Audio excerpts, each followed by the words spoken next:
નમસ્કાર મિત્રો, હું છું રોહિત પ્રજાપતિ। આજે આપણે એક્સેલમાં બિન સચિવાલય CPT exam computer proficiency test 2017માં જે એક્સેલમાં પ્રશ્નો પૂછાયા હતા એના વિશે ચર્ચા કરીશું।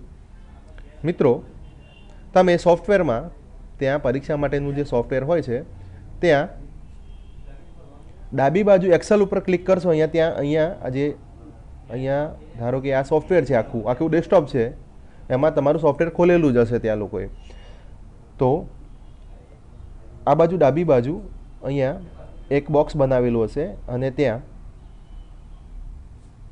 એક્સેલ, વર્ડ, ટાઈપિંગ માટેનું જે છે, પાવર પોઈન્ટ, એ બધું લખેલું હશે। ત્યાં એક્સેલ ઉપર ક્લિક કરશો એટલે આવા પ્રકારનું એક ફોર્મેટ ખુલશે। એમાં જરૂરી જેટલા સેલ હશે એટલા જ હશે, બાકીના સેલ, બાજુના સેલ અને નીચેના સેલ બધા હાઈડ કરેલા હશે। એટલે આવી રીતે એક્ઝેક્ટ સોફ્ટવેરમાં એક્સેલ ખુલશે। મિત્રો, અહીંયા જે આ રિબિન છે એ મિનિમાઇઝ હશે, આવી રીતે હશે। એટલે તમે અહીંયા ક્લિક કરશો તો ખુલશે। એટલે જે એની રિબિન છે એ મિનિમાઇઝ હશે આવી રીતે। હવે મિત્રો, એમાં પ્રશ્નો છે એ પેપર ઉપર લખેલા હશે। અમુક પ્રશ્નો ગુજરાતીમાં હશે, અમુક માહિતી જે છે એ ઇંગ્લિશમાં લખેલી હશે। એ આ પ્રકારે હતા પ્રશ્નો। તારીખ 10/1/2017ના રોજ સાંજે જે પેપર હતું તેમાં એક્સેલના આ પ્રકારના પ્રશ્નો હતા કે સિરિયલ નંબર 1 અને 3નું ડીએ બેઝિકના 15.5% ગણો। એટલે હવે મિત્રો આ પ્રકારનું હશે તો એમાં પેપરમાં આ પ્રકારની ગણતરી આપેલી હશે એમાં। એટલે આ પ્રકારના સિરિયલ નંબર, નામ, બેઝિક, આ ટીએ આપેલું છે, જે સ્ટારવાળા છે સેલ એમાં આપણે ગણતરી કરવાની છે। એટલે આ પ્રકારનું ફોર્મેટ બનાવી દેવાનું એક્સેલમાં।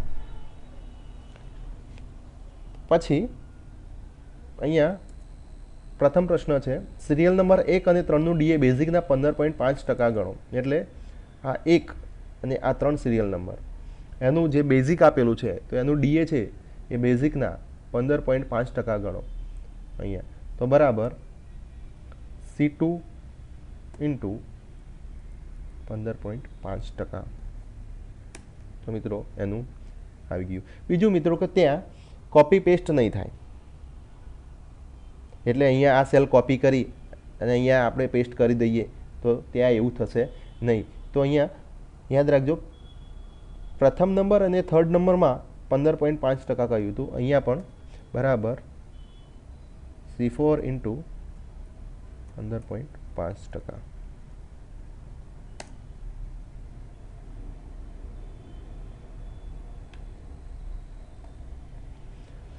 હવે બીજો પ્રશ્ન હતો કે સિરિયલ નંબર 2 અને 4નું ડીએ બેઝિકના 12% ગણો।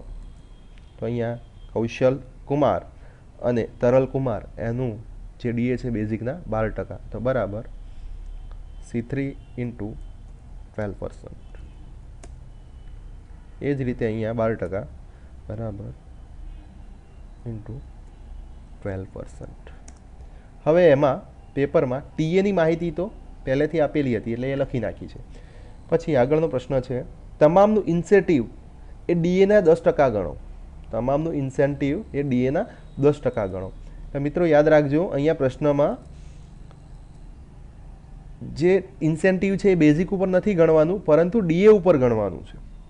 ઘણા મિત્રો ભૂલ કરી બેસે, બધી ગણતરી બેઝિક ઉપર કરે, પરંતુ પરીક્ષામાં ઇન્સેન્ટિવ છે એ ડીએ ઉપર ગણવાનું કહ્યું હતું। બરાબર ડીએના 10% બરાબર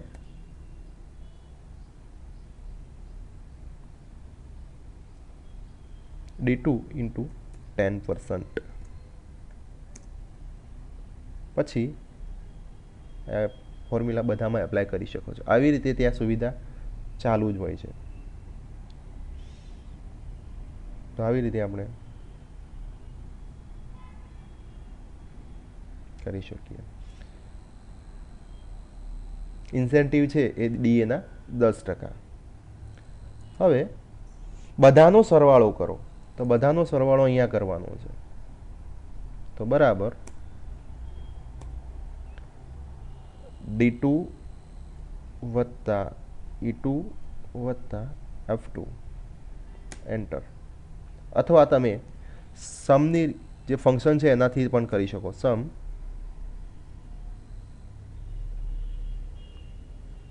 સોરી મિત્રો, અહીંયા બેઝિકનો સરવાળો કરવાનું રહી ગયું. તો બરાબર સમ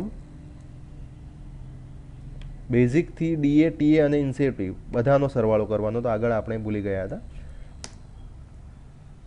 અને આવી રીતે સરવાળો કરી શકો છો. આ ચારેય વસ્તુ બેઝિક ડીએ ટીએ અને ઇન્સેટિવનો સરવાળો કરવાનો છે. હવે આગળનો પ્રશ્ન છે, સેલ C2 થી C5 સુધીનો C2 થી C5 સુધીનો લસા સેલ C6માં શોધો. ત્યાં સ્પષ્ટ સૂચના જ લખેલી હતી પરીક્ષામાં કે અન્ય સેલમાં ગણતરી કરશો તો ધ્યાનમાં લેવામાં આવશે નહીં. મતલબ કે આ C2 થી તે C5 સુધી છે, તો આ જે આંકડા આપ્યા છે એનો લસા અહીંયા C6માં જ કરવાનો છે. અહીંયા કરો, બીજે ક્યાંય જગ્યાએ કરશો તો તમને માર્ક્સ મળશે નહીં, એટલે ગણતરી લેવામાં આવશે નહીં. તો એના માટે લસા શોધવા માટે LCM ફંક્શન છે. તો બરાબર LCM. હવે મિત્રો, ઘણા મિત્રો એવું કહે છે કે ત્યાં પરીક્ષામાં ઓટો સજેસ્ટ હોતું નથી. બરાબર, તમે અહીંયા L લખો પછી C લખો એટલે અહીંયા LCM આવ્યું, એવું ત્યાં હોતું નથી. મિત્રો ચિંતા ના કરતા, આવી રીતે જે ઓટો સજેસ્ટ છે એ ફોર્મ્યુલા ત્યાં બતાવે જ છે. તો બરાબર LCM.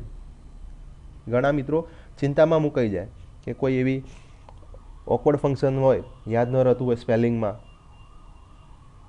તો પૂરેપૂરું યાદ રાખવાનો પ્રયત્ન કરે છે, પરંતુ ત્યાં એક્સેલમાં આવી રીતે ઓટો સજેસ્ટ થાય જ છે. મિત્રો ધારો કે ક્વેશ્ચન લખવું છે તો QO આટલું લખશો એટલે નીચે ક્વેશ્ચન આવી જ જશે ત્યાં. એટલે LCM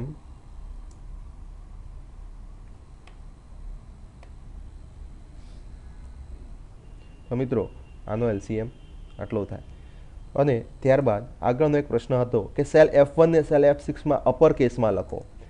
એટલે F1 સેલ અહીંયા છે, તો આ ઇન્સેન્ટિવ છે એને F6માં લખવાનું છે, અપર કેસમાં એટલે કેપિટલ અક્ષરમાં લખવાનું છે. એના માટે આપણે ફંક્શન જાણીએ છીએ અપર છે. તો બરાબર અપર પછી F1 તો ઇન્સેન્ટિવ. તો આવી રીતે બિન સચિવાલયની પ્રેક્ટિકલ પરીક્ષામાં એક્સેલમાં પ્રશ્નો પૂછાયા હતા. મિત્રો આશા છે કે તમને આ વિડીયો ગમ્યો હશે, માહિતી ગમી હશે.